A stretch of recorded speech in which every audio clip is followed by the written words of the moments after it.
everyone, and welcome to our first Adobe tutorial brought to you by the Adobe Creativity Grants program. My name is Edgar, and on today's video I'll be showing you how to vectorize an illustration using Adobe Illustrator from the 2020 Adobe Creativity Cloud Suite. On today's video, we'll be recreating a sketch and turning it into a beautiful digital illustration using vectors on Illustrator, playing around with a variety of essential tools to get you started to create your own artwork. Alright, grab some paper and pencil and let's get started. We're going to start by creating a quick sketch on a notebook. This doesn't have to be perfect since we're going to be redrawing it on the computer anyway, so take your time and sketch out all your ideas.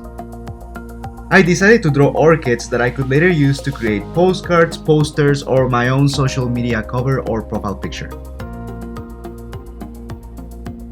Once you're happy with your drawing, you can simply use your phone's camera to scan it and then importing this image into your computer.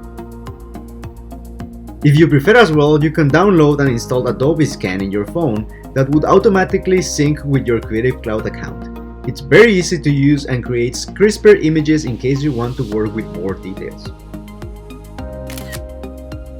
Next, we're going to import our photograph into Illustrator by creating a new file on the initial pop-up window after starting the program. We're going to select Web on top of the window, then click on Common and then press Create. Now we're gonna go to File and select Place, then select your image.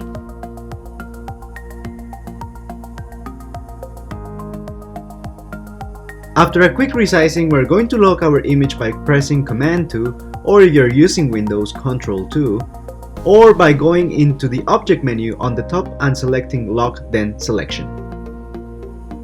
Using the Pen tool, or pressing the key P as Papa, we're going to begin vectorizing our drawing one object at a time. I recommend changing your fill color to None and stroke color to a color that will help you distinguish from your drawing. This tool can be found on the bottom of your toolbox on the left or under the Color and Swatches window on the right. We're going to start by clicking on top of your image to create a vector. Then, we'll click a second time next to your first vector to start creating a line. If you want to create curves, you're going to click, hold, then drag to display your vector secondary lines. This will help you adjust and shape your lines so it matches your drawing. We'll continue adding vectors all around your shape until you complete it. If you don't like how your vector looks, you can always go back by pressing Command C or in Windows Ctrl Z. Z as zebra. You can also change your vectors even after completing a shape. To do so, select your direct selection arrow, the white arrow on the top of your toolbox, or by pressing your key A as alpha, then clicking on the vector you want to edit. Play around with your curves until you're happy with your line work.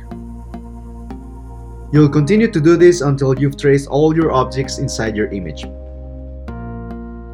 Feel free to organize your objects in layers to keep your shapes in order. To fill your shapes with color, select one of your completed objects and then, under Color, double-click inside the square and select your desired color in the new pop-up window. Don't forget to remove your stroke color by selecting None on the Stroke option. To add a gradient, press the key G as Golf, or by clicking on the little square icon with a gradient on your toolbox. Make sure your gradient window is on display by clicking under your window menu on the top and then selecting Gradient. Under your gradient window, click on the gradient square to apply the effect and change the colors of your gradient.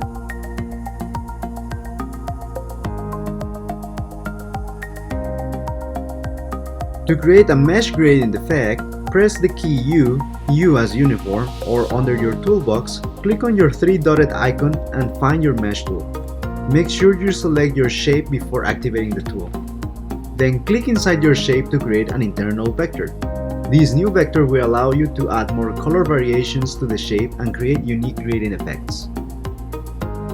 To change the color of each vectors inside your shape, use your direct selection arrow and click on your desired vectors, then change the colors in the Fill Box tool. Keep playing with your tools until you complete your drawing.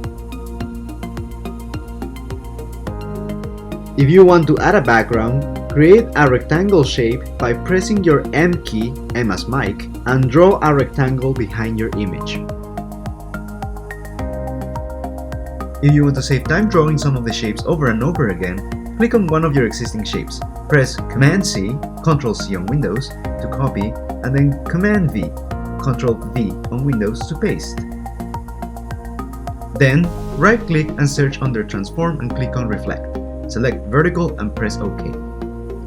Then rotate your image and modify your vectors with your direct selection arrow until your new shape looks the same way as your sketch. You can even do the same to a whole existing image. This saves you a lot of time if you have patterns or repetitions. Another way to keep your shapes organized is by grouping them. To do so, press Command-G or Ctrl-G, or under the Object menu, select the option Group. One cool thing about recreating your sketches in Illustrator is that you can always fix your initial mistakes and adapt your concepts. After some time playing with your vectors, you'll have a final result that would look like this.